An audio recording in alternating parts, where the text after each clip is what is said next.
It is now my distinct privilege to move on and introduce our panel session on the theme Boardrooms Under Pressure, Leading Through Geopolitical Flux and Global Uncertainty. We have a great lineup of speakers who will touch upon the most pressing boardroom issues arising from today's geopolitical flux, from shifting supply chains and capital flows to evolving regulatory regimes, energy security, and cyber risk. Some of these things that the preceding speakers alluded to. As geopolitics becomes a core strategic concern, boards must navigate complex multidimensional risk with foresight and agility.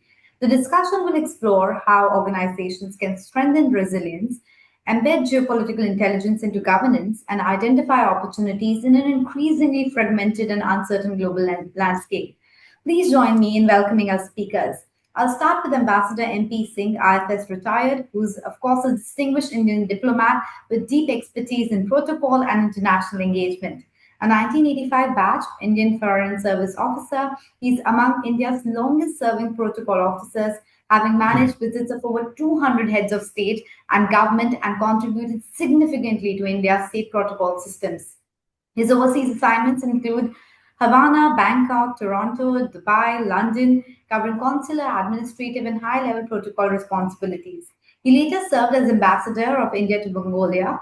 In New Delhi, he served as director conference, overseeing major international summits, and chaired the operations committee of the Pravasi Bharatiya Kendra, reflecting his leadership in global diplomatic coordination. It is a privilege to have you join us, sir. Thank you so much for joining us. Yeah, I'm not sure whether my video is there, but thank you very much for this opportunity. I particularly thank IOD, Manoj in particular, and Anisha for giving me to listen to such eminent speakers so far. One thing is absolutely clear to me listening to all the speakers is that the business growth, economic development, social progress thrive during peace and stability. Of course, it's given. But given today's volatile, unpredictable, complex world dominated by mercurial leaders, each day we wake up to a new reality and a new threat to deal with. Today's war, one thing is absolutely clear to us, is not just the battle of weapons. It's a complex interplay of unknown unknowns, as one of my predecessor speakers said. It's an interplay of trade, technology, business rights, functions all combined together. So the collective impact on the decisions of the boardroom is far more intense than before.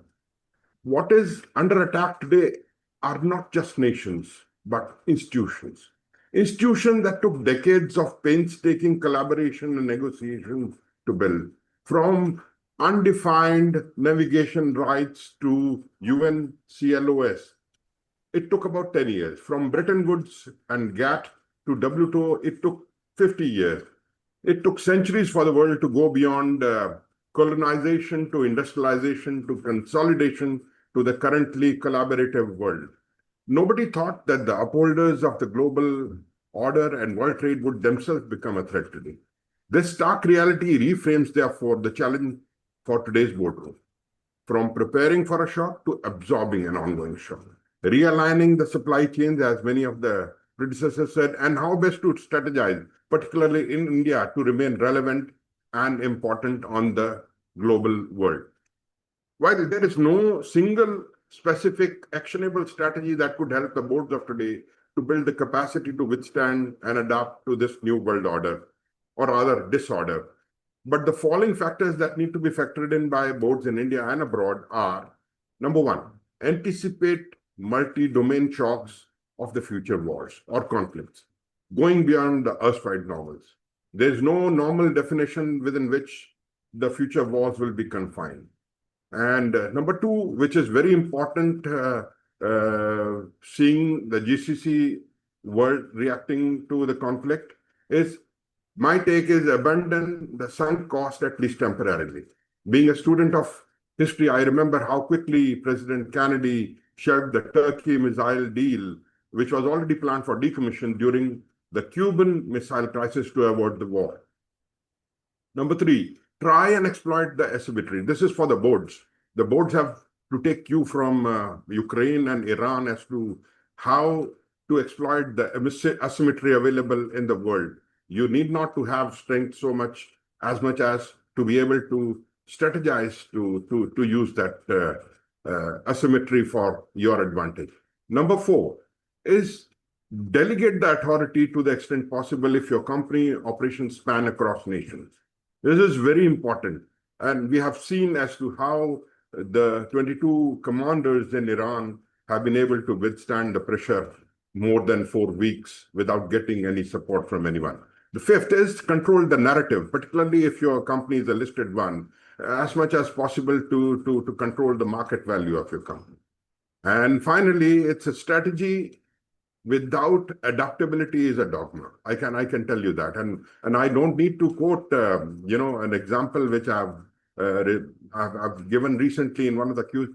Just about 26 years ago, there was a Blockbuster versus Netflix, and in 2000, DVD rental company Blockbuster wanted to absorb Netflix, whose value was less than 10 to 50 million. But today, Netflix is worth much more, almost 492 billion, simply to be able to adapt and strategize without any dogma attached to it. Now, my take, I would not, because given the time assigned to me, I would rather confine to the points rather than explaining in detail. And later we could come back to the questions if people have. Number 1, very important, is to institutionalize the geopolitical intelligence in governance. And Robert spoke wonderfully about it. How do we use the AI tools and mechanisms available to us in the boardrooms? Awareness of geopolitical risk is not the same as actionable governance. A core vulnerability is a gap in the geopolitical governance where intelligence is not symmetrically absorbed or acted upon. And the current crisis, we all know, demands this to be rectified immediately. So I am not a corporate expert, but I could say that establish a geopolitical risk committee which spans across various operations. And this committee could operate at the boardroom level, dedicated to continuously monitoring the global flashpoints, assessing their impacts on the operations, ensuring strategic foresight is built into the corporate strategy. This move the risk management from an episodic exercise, just as we do, to an institutionalized discipline and a reaction. Number 2, in the same point, would be the integrate scenario planning. And I'm happy to recall the 10th man rule, which today's Israel is adopting. It's essentially like devil's advocate.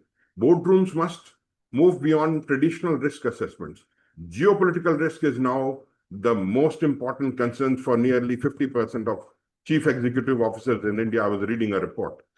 And boardrooms should therefore embed continuous scenario planning into their cycles, regular gaming out of the potential consequences of the events like Hormuz closure on their particularly supply chains, costs and markets, and human capital will be very important.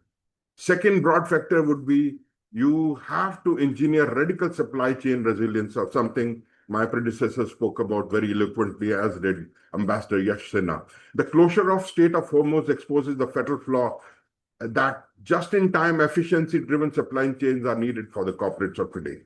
The immediate and severe impact on multiple sectors, from fuel to aviation to fertilizers, is a stress test most have failed.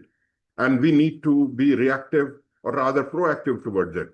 For this, I don't know, but to me, my basic knowledge would say mandate the geographic hedging, something that we hear, but we have not been able to put in practice. The boards of today must approve strategies to create multi-source, geographically diversified supply chains. This is common sense, but common sense, that something is missing in many of the boardrooms today. This involves ensuring that no single country or a choke point is critical for any key component. For example, B2B platform Moglix is implementing country hedging, and we all know that, for critical components to mitigate geopolitical risks. Number 2 scenario in this would be accelerate the nearshoring and friendshoring. Our Prime Minister Modi has made it abundantly clear as to how to make use of the personal equation in this regard. Whether it was evacuation of Indian workers from Gulf or wherever, we have seen it, how India tried to make the best of the opportunity in this crisis. The crisis makes a powerful case for reducing dependence on distant, volatile regions. boards of today must evaluate fast-track strategies to bring manufacturing closer to home or to the allied nations or to the friendly countries around us. This aligns with Right. India's Atmanirbhar Bharat, as Ambassador Yash Sinha said before me. This vision of our Prime Minister to promote local manufacturing as a practical strategy is to avoid import bottlenecks. Third Yes. point in this regard would be to build strategic buffer inventory, something on which India had already worked upon very assiduously in last, and we have seen Correct. we have oil reserves from UAE, oil reserves from Saudi Arabia, and these are helping us control that LPG crisis, whereas all other countries raise their prices, India still remain insulated. And thanks to the leadership Correct. which has managed this crisis pretty well. This just-in-time model has proven dangerously brittle today. Why I'm Yes, saying so, indeed. the boardrooms should direct management to identify critical inputs such as limestone procured by Tata Steel from West Asia Right. and strategic inventory buffers to withstand. And I'm just Um, closing in a minute. sure.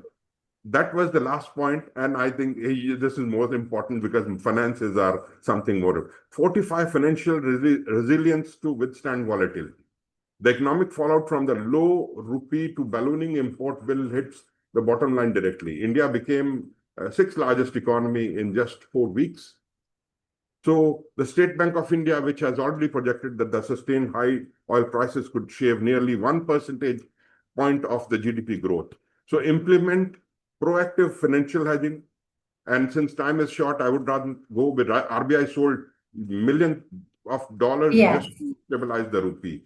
Redefine cost optimization and prepare for the prolonged strain. Why I'm saying so, that each $1 increase in crude price roughly adds $2 billion to India's import food bill. So in end, prioritize human capital over crisis response. And I'm pretty sure that the boardroom today will find how best to navigate with strategic hegemony, but not alignment.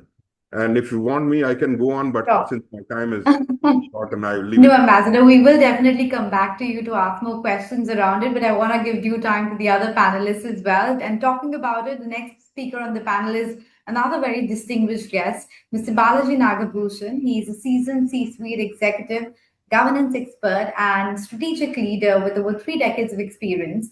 He serves as Group Chief Administrative Officer at Tristar Group UAE, where he leads organizational strategy, governance frameworks, and enterprise-wide policy implementation. A certified independent director, he works closely with boards on risk, compliance, ESG, and transformation initiatives. As chairman of the ESG committee, he has advanced sustainability and governance practices within the organization. A distinguished Toastmaster and former district director, he's committed to leadership development, a recipient of the Golden Peacock Global Award for Sustainability. He's widely respected for his boardroom insight and governance expertise as well. Mr. Nagabhushan, it's a pleasure to have you with us. Thank you so much for joining us. So, Thank you, Mr. Anisha. Nagabhushan, if I had to, Yeah, kind of ask you for an opening remarks around the regulatory and the policy perspective that we have, because, how the regulators are rethinking oversight in light of the geopolitical risks that transcend the national boundaries is something that we have discussed in the past as well. Something, if you would want to talk about around those lines, how the regulatory and policy perspective is changing in this VUCA world. thank you, Anisha, and thank you to Mr. Manoj and to the IOD for providing me this opportunity to be in the panel. Today's strategy is less about prediction and more about preparedness. The board has a vital role to play, and boards are expert in a lot of things like market risk, credit risk, and operational risk. But I think few might have the deep fluency in geopolitical risk, things like logic, non-state militias, or economic coercion. We have learned that geopolitics now gets its own seat at the board table, and board members have two primary responsibilities: understand and absorb the geostrategic literacy, recruit or seek out specialists. In terms of regulatory things which we need to look at, I think it becomes a very important aspect of geopolitical risk, because you have seen such risks happening in the world.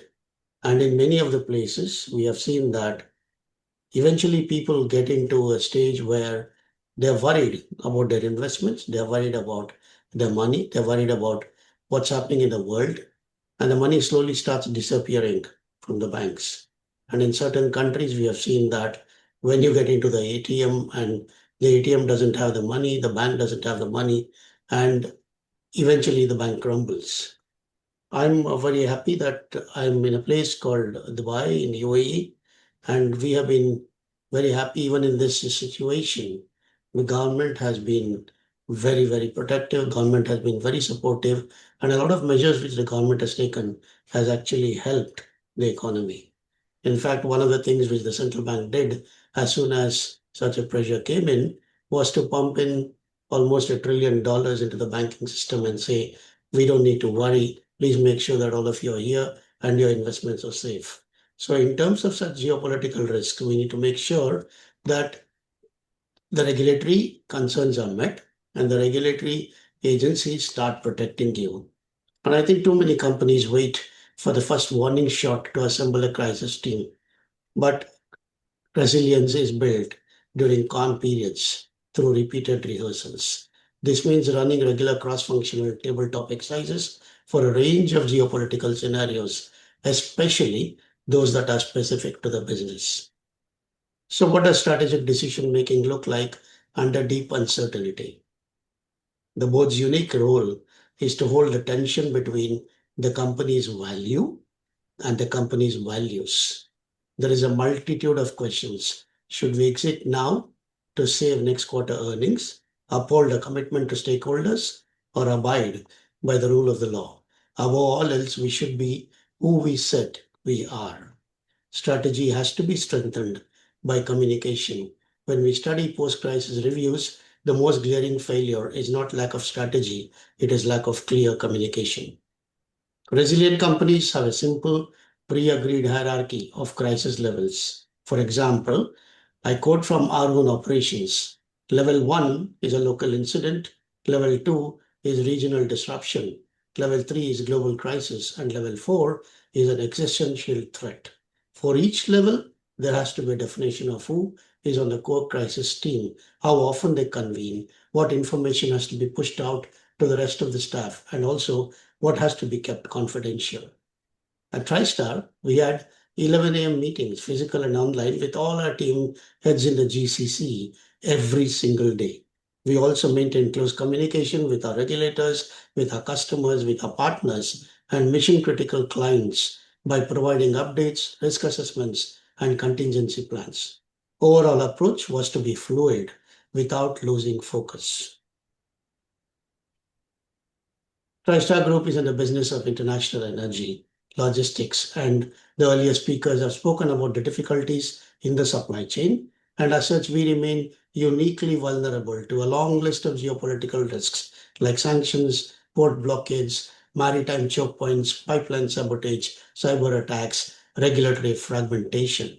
At the same time, we were founded on the fundamental principle of safety, and it has been the bedrock of our business for the last 26 years. We are risk aware and we place safety above everything else. Reputation comes first along with safety, and because of this, resilience comes easier to us because it's our daily way of life. People are at the center of everything, and we must be everything all the time, not just in difficult situations or through tough times. I would like to say at the end that in a time of flux, the board is not the executive team. It should not be. The board's job is not to predict the future, but to ensure the company can survive any or many versions of it. When teams know their mandate in advance, they act with confidence rather than calling for approvals. I feel that the worst thing a board can do in uncertainty is nothing.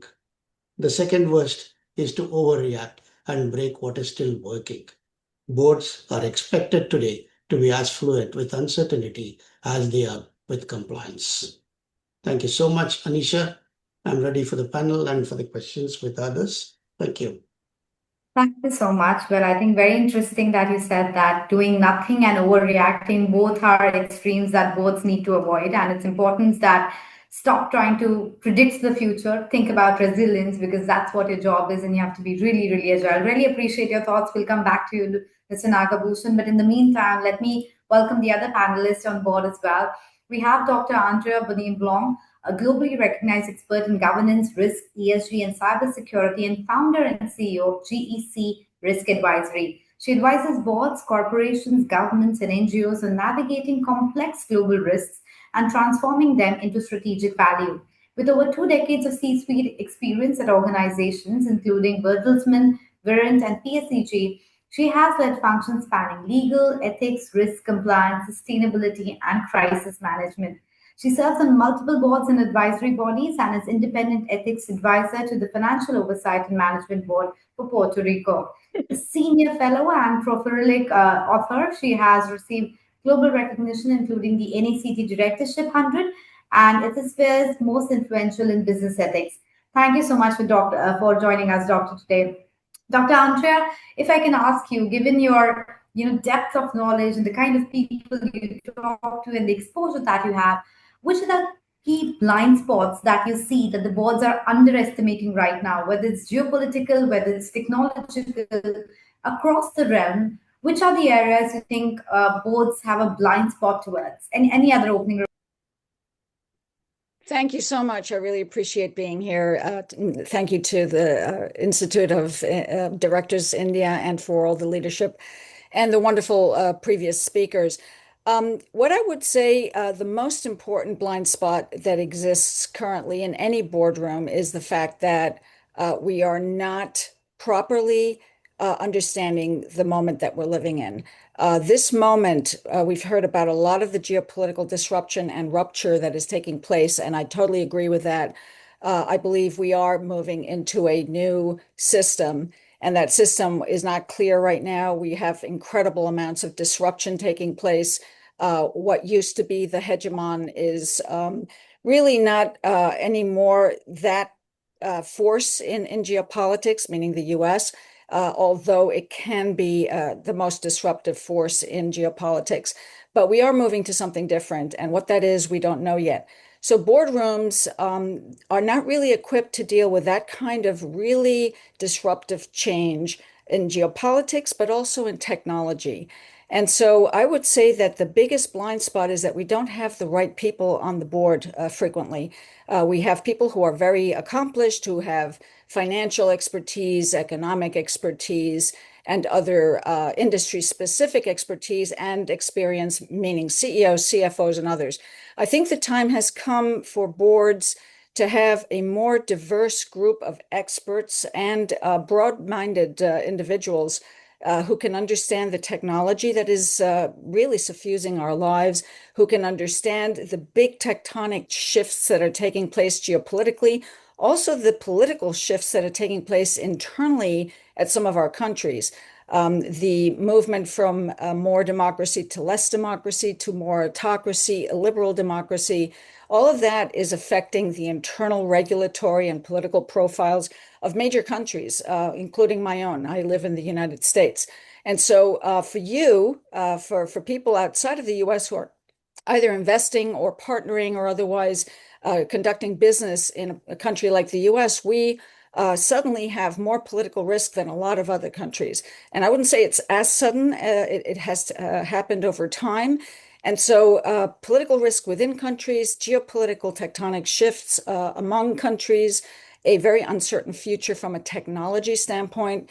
I just finished writing a book that came out a couple of months ago called Governing Pandora, Leading in the Age of Generative AI and Exponential Technology.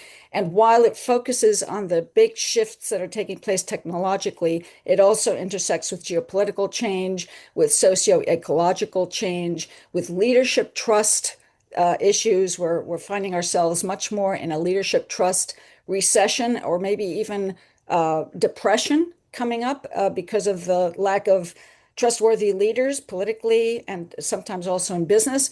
So I think boards need to really self-assess, self-evaluate for whether they are future ready or even now ready. Frequently, we have the people who are able to really look at the numbers and look at the growth and the financial and quantitative statistics, but not the qualitative issues that are taking place across the world right now, which affect everyone. I've heard many great comments today, including the idea that we're all interconnected, something I've been talking about for ages myself. And so I think the biggest blind spot is boards, please self-evaluate to make sure you have the skills matrix for today and tomorrow, not the skills matrix for yesterday. And that means you have to bring in not experts per se onto your board, but people who I would call Renaissance people, people who are maybe polymaths, but empathetic. They have to be curious, they have to be humble, facing the uncertainty and difficulty of our time, knowing that they have to count on other people. So have advisory councils, have experts help you with some of these really dramatic changes, but have also the people on your board who can ask those questions, who are curious and humble, and who will help navigate these very uncertain times for the company and the shareholders and the stakeholders.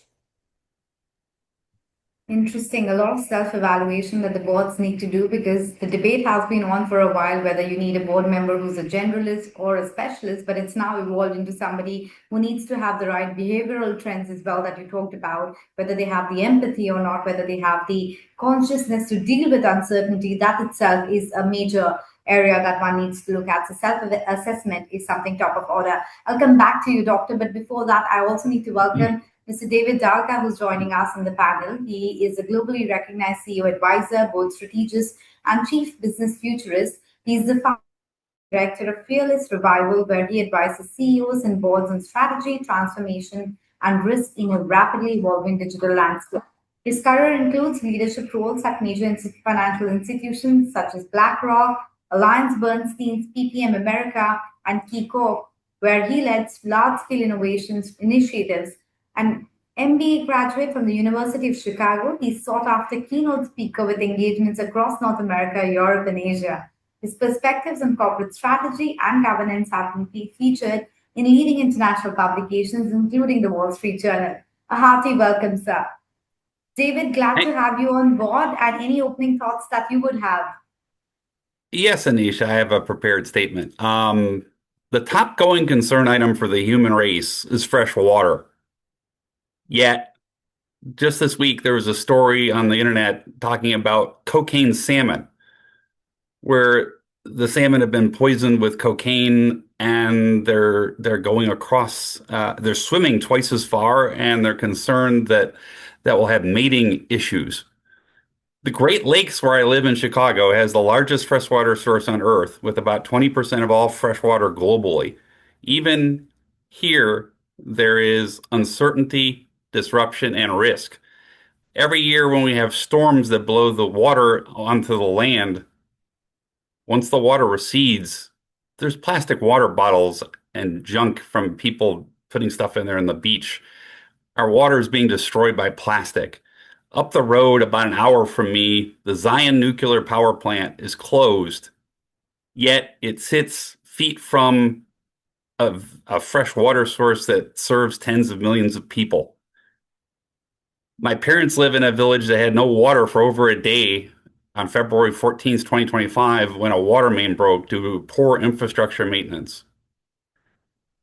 Where I'm standing here in Chicago, we live 600 kilometers away from a major earthquake zone that last erupted in 1812 with an 8.0 earthquake. Yet, Chicago has no earthquake building codes. Scientists say that within the next 50 years, there's a 10% chance that will do the same thing. My point is, even when there appears to be no risk, risk is everywhere and can be quite high. There are 8.3 billion people on this planet. Between 1 and 2.5 billion don't have clean water. I challenge the world's boards to make this number zero. The fact that major international organizations can't even agree whether there's 1 or 2.5 billion people that don't have drinkable water illustrates the serious governance problem and the fallacy of this moment. The fact that Google And certain AI folks want you to believe that there is only one answer to every question. This is non-reality. This has opportunity costs. Google is disintermediating companies from contact with their customers on mobile phones, showing the one result, creating increased marketing costs to the risk of going out of business altogether. I have a famous case study called Porters of Racine, where I show a business that was 153 years old that went out of business because it didn't put together a proper website with proper keywords to show up properly in Google. This can happen to any company.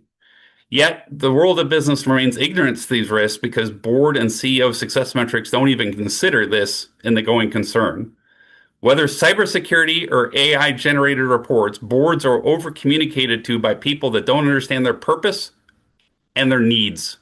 1,000 page PDFs are not what boards need. Board needs to end horizontal and vertical silos and create small amounts of relevant communication to boards and inflection points where CEOs need guidance about emerging going concern issues, risks, and competitive resilience issues. We need improved governance and selection difference making CEOs and board members. LinkedIn Recruiter and passive recruiting, chasing last job title only, are not where to find this. Old-fashioned one-on-one conversations like the one we are sharing today are the way to find people with business acumen, a passion for lifelong learning, and like those here today, and an understanding of risk and resiliency. India has amazing engineering schools. The opportunity for India is to pair that with all other relevant corporate knowledge. Once it does so, it can become a dominant economic country across the world. Small tweaks make enormous differences. Define the right change, realize nonlinear outcomes, create sustainable product differentiation, grow cash flow, obtain dominance in your industry. The Bilderberg Group, at its meeting this year, which does not include any residents of India in its 150 panelists, had a topic on its agenda called the future of warfare. On March 31st, 2026, Iran's Islamic Revolutionary Guard Corps declared a threat on 18 large technology companies it views as a threat to Iran.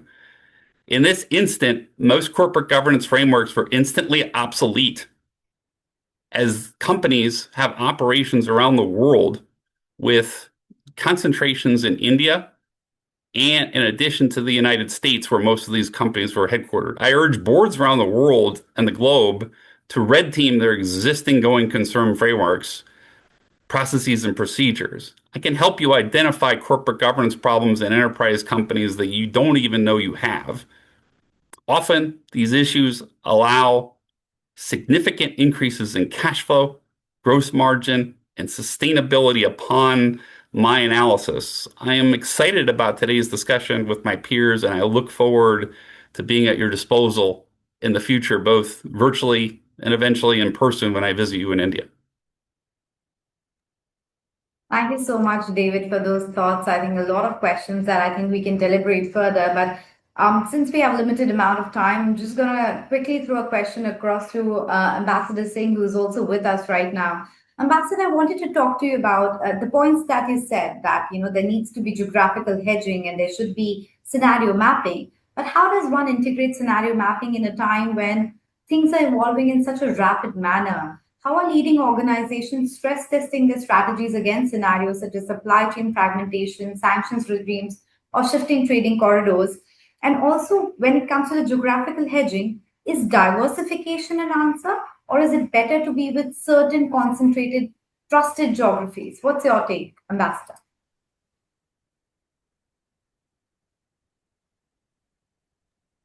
Ambassador Singh, the question is for you. If you would unmute yourself. Ambassador MP Singh. Okay, you couldn't hear the question, or should I repeat it again?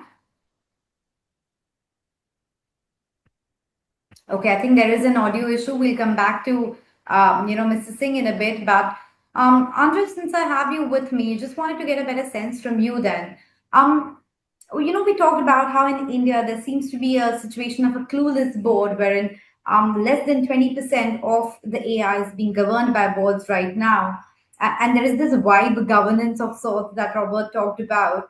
Do you think is that the case? People are just going by the checklist of doing the compliances, etc., but not really understanding the impact that AI can have. Because as you talked about, a lot of board members have the traditional expertise and they're not willing to get over the inertia to really understand the capability of AI. Is that something that you're seeing across the world as well? Absolutely. This is a major disconnect for boards around the world, including those of the most advanced companies, maybe, or the most developed nations. And so I think it's an issue of who's on your board. Have they the interest, the curiosity, and the humility to understand that they need to learn new things that are very, very disruptive and different? And I think a lot of boards are realizing this. They may not have the right people necessarily, but they're trying. There are, educational resources, certifications. But I think the most important thing is, are you interested enough in finding out what it means to work with AI agents, what it means to understand some of these exponential technologies that are part of the wave of technological disruption that's taking place right now? Are you focusing on the fact that, in my humble opinion, we are in the fifth industrial revolution now, one that is witnessing the convergence of generative AI and all the other AI that is being created with other very major exponential techs like biotechnology, synthetic bio, automation, and robots and humanoids, advanced materials that are being invented and explored in the speed of light because of generative AI. So all of these things that are happening all at once, interconnected and moving each other, turbocharging each other. And so you as a board member in your industry, in your company footprint, do you understand what's going on with all those technologies, which, by the way, also have huge geopolitical implications because of the national security issues for each country, for the international relations, the two sort of tech hegemons, China and the US, battling it out for dominance, while there are other important countries like India and parts of the EU and otherwise who are also developing these things. So as a board member, are you really understanding not only the tactics of understanding the AI that you might be using or not using, but also how that intersects and interfaces with the rest of your company's strategic footprint? Interesting. I think that curiosity to learn itself is something that the boards really need to kind of keep working on and not just kind of work on their accomplishments. Mr. Nagabhushan, I wanted to come to you to something what, CA talked about, that corporations need to think about medium term, put the national interest along with, in conjunction with the corporate interest, but how much of it can be actually done? Because stakeholder value creation ranks top of the agenda when it comes to boards, especially listed companies and all of that. That versus, let's say, the investment which might not yield you, very high returns in initial bit. How do you balance the two? Could you really put the national interest in conjunction with the shareholder value interest? Thank you, Anisha. If you look at strategy, I think it's something we think of and we are used to in a normal world. A yearly strategy, a 3-year plan stand, a 5-year plan, a 10-year plan. I think that doesn't hold good anymore. Comes from a clear duty of care. We need to think about stability and accountability. So when we are looking at an extended wider ecosystem of communities and regulators and a broader geopolitical and environmental context, is a responsibility to balance visible and often competing consequences in real time and at all times. So economic resilience for me comes from diversification. So we need to look at fiscal discipline and a capacity to absorb shocks without long-term distortion. And societal resilience, arguably the most decisive, is the unity, the trust, and the shared sense of purpose. Good governance, as our worthy speaker, His Excellency Yassina said, be very careful, far-reaching effect for the future. So when you make decisions, be very careful nowadays. And most importantly, when MP Singh, the speaker, said you need to have a geopolitical risk committee in future at the board level. This is fantastic because while good governance enables rapid and calibrated response, the social contract fosters undeterred confidence. Over time, this has built something more endurable than resilience. It has built loyalty. And this is what we need to do. This is what moves us from merely taking a reactive stance to nurturing proactive capabilities. Adapting, stabilizing, and continuing to progress with intent is the call of the day. Interesting. And the geopolitical risk committee idea that Ambassador Singh gave is something which I think will be actionable for a lot of companies and boards as well. Mr. Dalka, I just wanted to come to you and talk about something that you mentioned in your opening statement, and that's about the business continuity planning as well.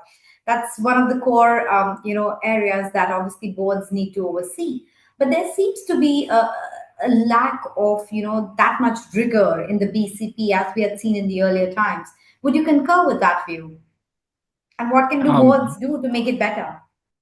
Yeah, I think I'll combine that with my AI answer. So on December 31st, 1999, every company in the world had a plan for Y2K and the computers not working on the next day if that happened. They had written plans, they had backup things, they had different centers, they had all this mapped out.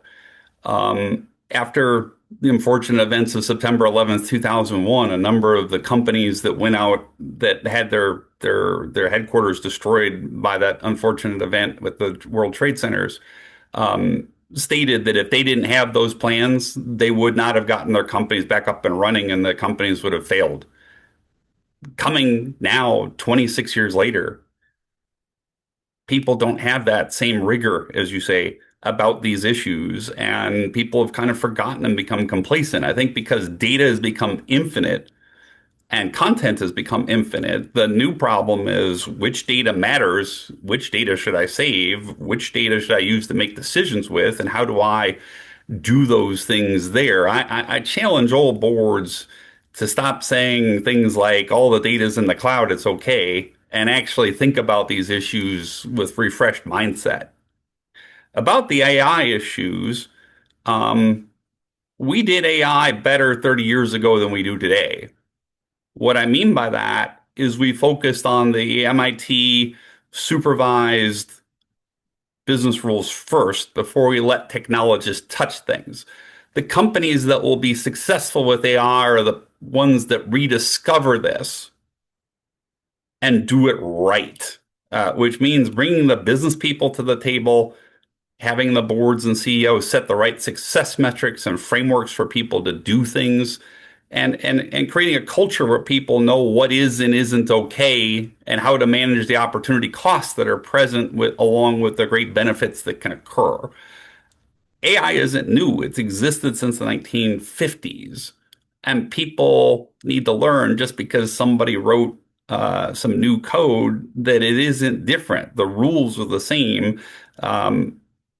Doing the wrong thing faster is the biggest danger to all companies right now.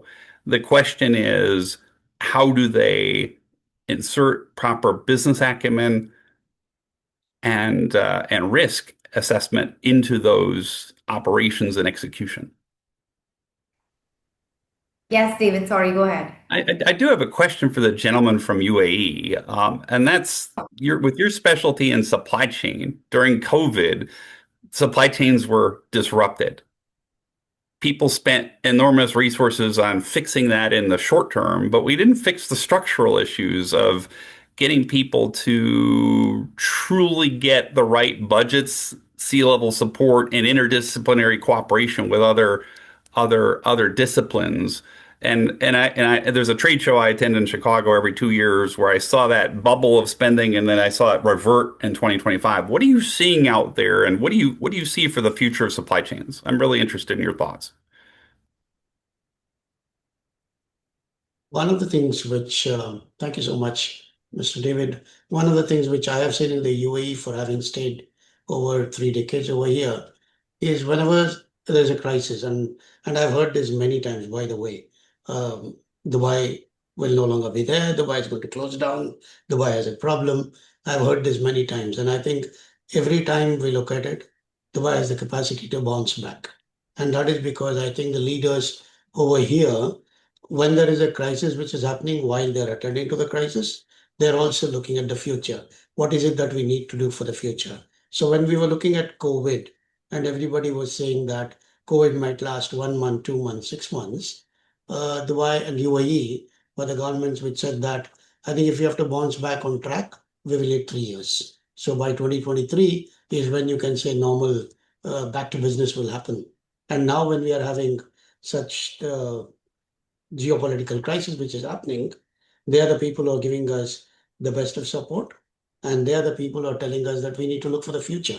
So I think that is something which is built in the UAE, and that is something which they have always brought in. And I think one of the things which everybody knows here who has stayed here is that I don't think we feel there is a crisis. There is everything which is supplied, everything which is coming in. Maybe it takes a little late, but then UAE has a tendency of ensuring that the community stays happy and the community stays protected. So I think I hope that answers your question. Yes, thank you. Thank you. I just wanted to bring in Dr. Andrea as well, and I wanted to check with you. There is a strategic capability that you think both should develop for medium to long term. And I'm not just talking about how to address AI or how to address geopolitics, because as the CA also talked about, these are transient issues, but point to a structural issue. So if you have to build up structural capability, if you had to spot one or two things in boards, what would that be?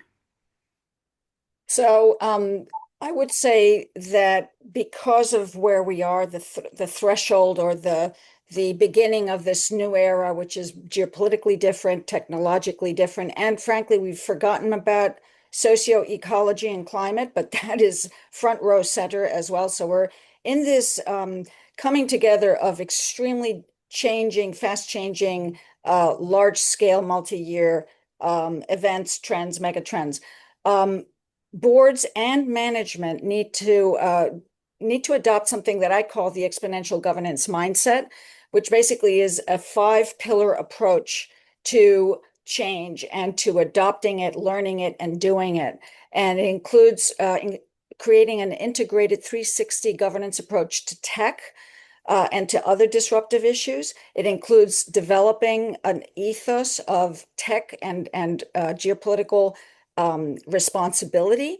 It talks about understanding the impact on your stakeholders, knowing who they are, what their expectations are, and how do you, protect and increase your reputation during these difficult times. It also involves having a resilience structure, and I've heard a lot of great things here just now about resilience.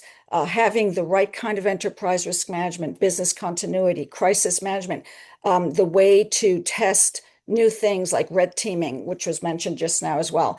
And then finally, having a strategy that's future forward, that's a foresight strategy that incorporates all of this important knowledge, but is also very adaptive, very fast, and very able to respond to these things that are happening not every week or every month, but every day and maybe even every hour, thanks to some of the leadership that we have in my own country, which is creating a lot of disruption that is not necessary, but it's there. So with that said, I think the boards have to really sharpen their focus and their mind to being much more adaptive and aware and able to act.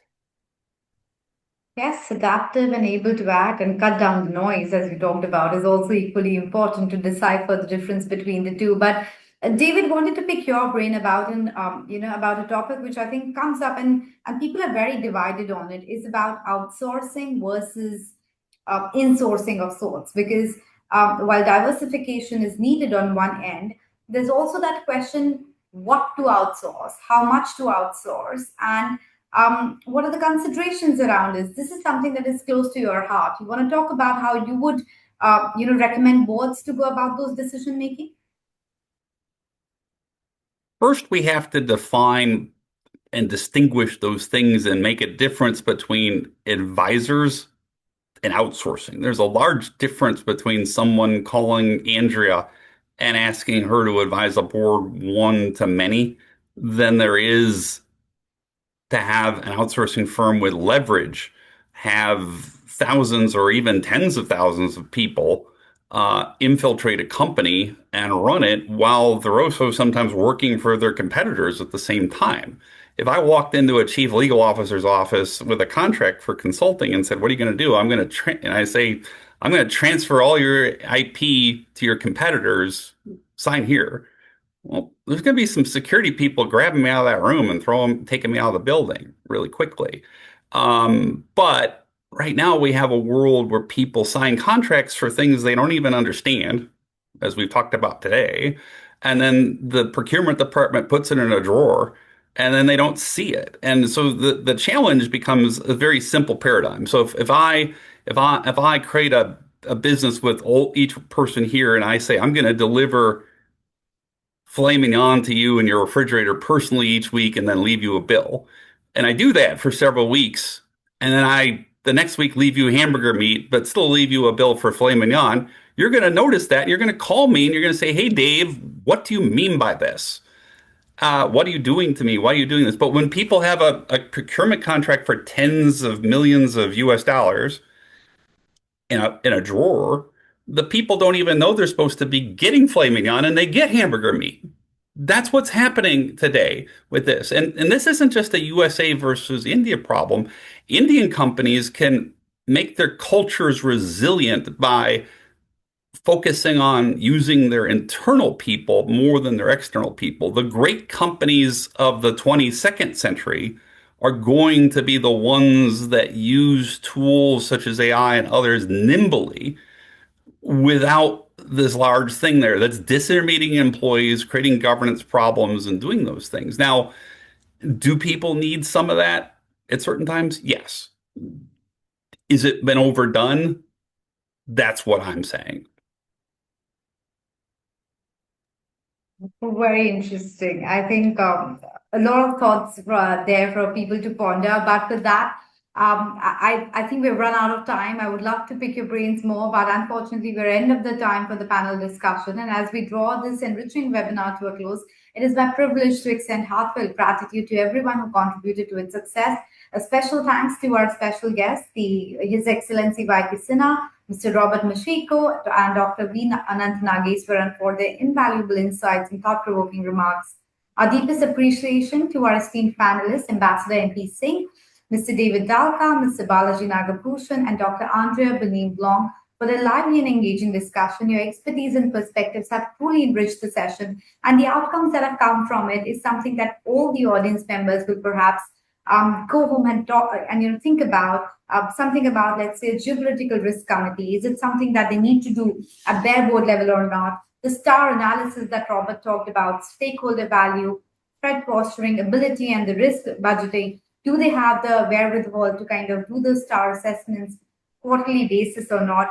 Jack P. Nimble seems to be the arching thought that everybody has been talking about, that the board needs to be adaptive, very agile. There has to be a proactive approach rather than a reactive approach. There can't be those quarterly meetings that you attend. It's something that you need to do on an everyday basis. Continuous learning, as Andrea talked about, is something, and the curiosity as to what is happening is also equally important. Diversification of the supply chains, make sure that you are resilient, taking conscious decisions between just pricing and efficiency. All of this is something that we really talked about, and a lot really to ponder about. And of course, that, what CA said about the long-term vision of the company that needs to align with nation versus just short-term profit booking is something perhaps, and is another thing that we really need to ponder over. But thank you so much, everyone, for joining us. It was a very, very enriching panel, and I'm sure the audience has taken home a lot of insightful, takeaways. Thank you. I'll hand it over back.